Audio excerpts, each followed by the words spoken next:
Hey guys, I wanted to make a video today talking about a question we get a lot, which is what is YWAM? Now, I've been thinking about how to answer this question because YWAM is a very large organization with a lot of different intricacies and it's complicated, but I thought I would answer it by just explaining to you what has YWAM been for me, because that's a very, I've experienced in a unique way. It's not the fullness of the way, but it's relevant in this time. And so what is YWAM to me? Well, for me, I was a 17-year-old who knew about God, but I didn't have a relationship with God. And I heard about an international program that would bring me out for 6 months where I could get to know the culture and I could spend some time with God. That's all I knew. I Googled YWAM, found Discipleship Training School, and exited out because I didn't know what I was getting myself into. What I discovered there was a program that helped me practice the disciplines of meeting God on a regular basis. I found classes that taught me about who God was in a topical setting, and I found a community of believers that I could believe in who were living for a more intentional purpose with their lives.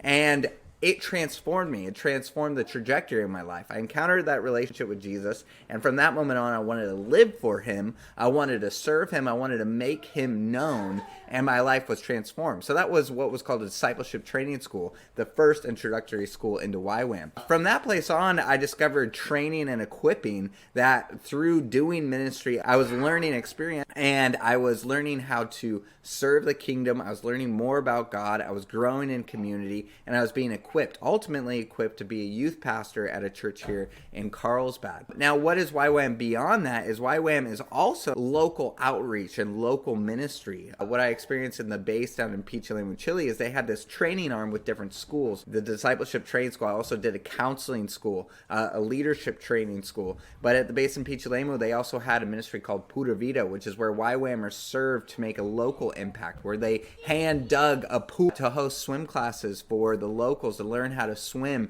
and to minister to the elderly and to help with special needs programs and to be a space where the community can interact with these missionaries and where we could serve them and share the love of Jesus through one of the largest swim meets in the nation. But it's also like YWAM is also what I experienced at the end of my DTS when I was 18 years old and an 8.8 earthquake hit Chile and a tsunami hit the town that I was in. And so YWAM was us responding to a tsunami and the devastation on the coastline and helping restaurants dig skateboard ramps that flew through their eating space, and we helped clean that out, and we helped just provide and meet needs of people in their brokenness and their pain and the suffering and the devastation they've been going through. And I think YWAM is all of those things. It's training, it's evangelism, it's mercy ministries, and so that's a little bit about what YWAM is, but that's what it is for me.